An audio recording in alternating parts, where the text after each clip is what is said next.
مفتی صاحب ذرا یہ بتائیے کہ وہ فرماتے ہیں نا کہ در پردہ 100 گناہ سے بہتر ہے میں کشی. حافظ شیراز فرماتے ہیں جس کا منظوم ترجمہ ہے کہ در پردہ 100 گناہ سے بہتر ہے میں کشی، بیکار ایسا زہد ہے جو محض ہو ریا، پوشیدہ حاسدوں سے تو رہ کیونکہ اہل خیر کرتے ہیں کام جس میں خدا کی ہو بس رضا، حافظ ہمیشہ وصل نہیں ہے نصیب میں، ہوتے ہیں لطف شاہ سے کم بہراور گدا.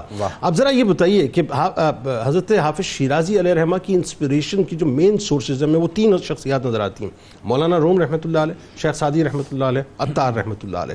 تو آپ کی جو شاعری کے مضامین ہیں اس پہ بھی ذرا سے گفتگو کریں، اور ساتھ ساتھ جو آپ کی شاعری کے پیغامات ہیں بڑے تواتر کے ساتھ آپ نے جو عشق الہی، عشق رسول صلی اللہ علیہ وسلم، صوفی ازم پہ بات کی، صوفیہ پہ بات کی، تزکیہ نفس پہ بات کی. جی یہاں پہ 2 چیزیں جنید بھائی. پہلی چیز یہ ہے کہ آپ شاعری کی طرف آئے کیسے، اور دوسری چیز یہ ہے کہ آپ کی شاعری کن موضوعات پر مشتمل ہے.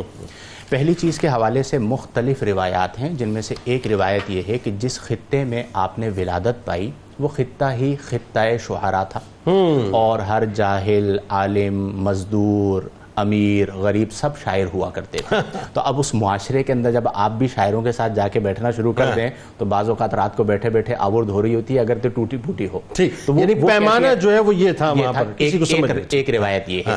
دوسرا یہ ہے کہ اس زمانے میں ایک بزاز تھا جو شاعری کیا کرتا تھا، اور اس کی مجلس کے اندر بڑے بڑے لوگ آ کے ان کی شاعری سنا کرتے. اچھا ٹھیک ہے. اور آپ اس مجلس کا حصہ ہوا کرتے تھے، تو وہاں سے آپ کو طلب پیدا ہوئی. لیکن اصل بات یہ ہے کہ آپ کو اللہ نے منتخب فرمایا تھا، اور آپ کے قلب پر وہ القاء ہونا تھا جو کسی اور کے قلب پر نہ ہوا، اور آپ سے امت کو نفع ملنا تھا وہ آپ کی زبان پر جاری ہوا. سبحان اللہ. پھر آپ کی شاعری کے حوالے سے 3 شخصیات کا آپ نے ذکر کیا، شیخ سعدی رحمۃ اللہ تعالی علیہ، مولانا روم رحمۃ اللہ تعالی علیہ، مولانا جامی رحمۃ اللہ تعالی علیہ. ان سے آپ بہت زیادہ متاثر تھے، حتیٰ کہ آپ کی جو دیوان حافظ ہے اس میں 20 سے زائد غزلیات اسی بہر میں آپ نے لکھی ہیں جس بہر میں شیخ سعدی نے لکھا تھا. تو وہ چیز آپ میں نظر آتی ہے. دوسرا یہ بہت اہم ہے ہماری نیو جنریشن کے لیے کہ جی ہم حافظ شیرازی کو کیوں پڑھیں، حافظ شیرازی نے ایسا کیا لکھا، اور حافظ شیرازی نے ایسے کس موضوع کا انتخاب کیا کہ جو ہمارے لیے بہت اہم ہے. 2 موضوعات. پہلا موضوع آپ کی جو شاعری کا ہے وہ ہے نصائح، یعنی نصیحتیں فرمانا. ٹھیک ہے. اور دوسرا موضوع ہے اخلاقیات. واہ. اور آپ جانتے ہیں کہ یہ دونوں موضوعات بڑے مشکل ہوتے ہیں. ٹھیک ہے. اور دونوں کی ضرورت بہت ہے. باپ جو ہے وہ اپنے بیٹے کو نصیحت کرنے بیٹھے تو بیٹا بھاگ جاتا ہے، اس کو کھیل کے کام پہ لگائیں تو وہ لگا رہتا ہے. اب آپ نے ان 2 مشکل موضوعات کا انتخاب کیا کہ لوگوں کو نصائح فرمانے ہیں، نصیحتیں کرنی ہیں، اور ان کے اخلاق کو بدلنا ہے. ٹھیک ہے. پھر اس کے اندر آپ نے اپنے اس فن کو شامل فرمایا جو گاڈ گفٹڈ تھا. واہ. تو اسے آپ نے اس انداز میں ڈالا کہ کئی ایسے شعراء بہت بڑے بڑے نام ہیں، لیکن ان کی بعض غزلیات کو آپ اٹھائیں تو بہت پھیکی نظر آتی ہیں. شروع میں آپ کا بڑا انٹرسٹ ہوتا ہے، درمیان میں چھوٹ جاتا ہے، پھر آ جاتا ہے. آپ کے کلام کا کمال یہ ہے کہ الف سے لے کر یہ تک، چاہے آپ نصیحت کر رہے ہوں، چاہے آپ درس اخلاق دے رہے ہوں، چاہے آپ درس تصوف دے رہے ہوں، جو پڑھنا شروع کرتا ہے وہ اس میں کھوتا چلا جاتا ہے. کلام کی چاشنی، اس کی مٹھاس آپ کے وجود میں جو ہے وہ اثر آپ کو نظر آتا ہے کہ یہ جو کلام آپ پڑھ رہے ہیں یہ صرف آپ کی زبان سے نہیں نکلا، آپ کے قلب اطہر سے نکلا ہے، آپ کے دل سے نکلا ہے، اس کی تاثیر موجود ہے. پھر اسی طرح آپ جانتے ہیں کہ مولانا روم کی ہم بات کریں تو عشق، مولانا جامی کی بات کریں تو عشق، شیخ سعدی کی بات کریں بلغ العلا بکمالہ تو عشق. اسی کا اثر آپ کی ذات میں نظر آتا ہے. لیکن آپ یہ یاد رکھیں کہ جب ہم یہ بات کرتے ہیں کہ جب آپ ایک صوفی بزرگ تھے تو آپ نے اپنے کلام میں جس تصوف کا درس دیا اس تصوف میں بھی وہ صوفی مراد نہیں ہے کہ جس کا ظاہر بہت اچھا نظر آئے لیکن اندر سے وہ گدلا ہو.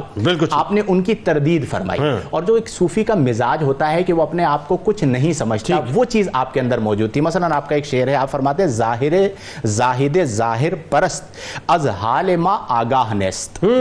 آپ فرماتے ہیں کہ وہ زاہد جو ظاہر پرست ہے، جو صرف ظاہر کو دیکھتا ہے، وہ میرے حال سے آگاہ ہو ہی نہیں سکتا.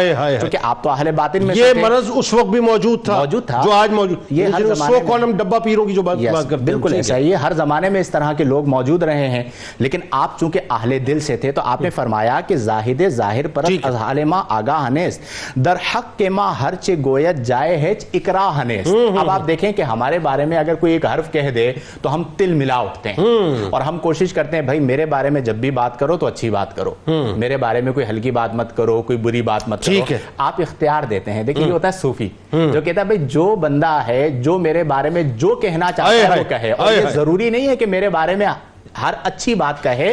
کہتے ہیں جو اس کے دل میں آئے, برائی آئے, وہ برائی بیان کرے. اکراہ نیست, یہاں پہ کوئی اکراہ نہیں ہے, زور زبردستی نہیں ہے کہ تم میرے بارے میں بات کر رہے ہو تو اچھی بات کرو. پھر اسی طرح آپ کی ایک نظم کا عنوان بڑا خوبصورت ہے. آپ فرماتے ہیں صلاح کار کجا و من خراب کجا.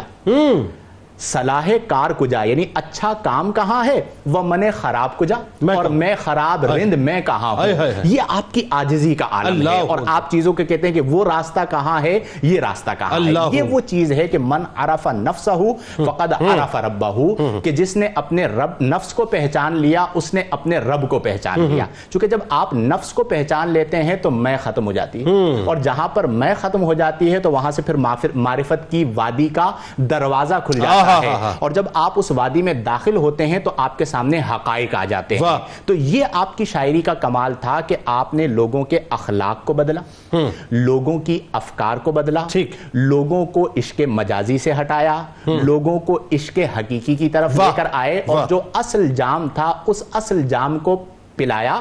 اور پھر آپ یہ دیکھیں کہ آپ نے کلام لکھا فارسی میں, اور دنیا کی تقریباً زمانوں میں آپ کے کلام کا ترجمہ ہوا. یہ کیسی بات؟ اور آپ وہ فارسی بھی پڑھیے تو آپ اشش کر اٹھتے ہیں, آپ کے رونگٹے کھڑے ہو جاتے ہیں. یعنی اس کی تاثیر میں اکثر ایک مثال دیتا ہوں امام بوصیری رحمہ اللہ کے حوالے سے, کہ آپ مولا یا صلی وسلم دائماً ابداً پڑھتے ہیں, ہمارا بچہ بھی جھومنا شروع کر دیتا ہے. اس کو وہ عجمی ہے, یہ عربی کلام ہے, وہ کیوں جھوم رہا ہے, اسے مانا تو نہیں پتا. اس کی تاثیر اللہ نے آج تک باقی رکھی. اسی طرح آپ نے فارسی میں لکھا لیکن اس کی تاثیر آج تک باقی رکھی ہے کہ بعض اوقات آپ اس کا منظوم اردو ترجمہ پڑھتے ہیں, اچھا لگتا ہے, لیکن جو مزہ وہ فارسی میں آتا ہے وہ اردو میں نہیں آتا. اس کی وجہ یہ ہے کہ وہ صرف الفاظ نہیں, وہ کیفیات ہیں جو آپ کی زبان سے نکل کر تاریخ کا حصہ بنتے ہیں.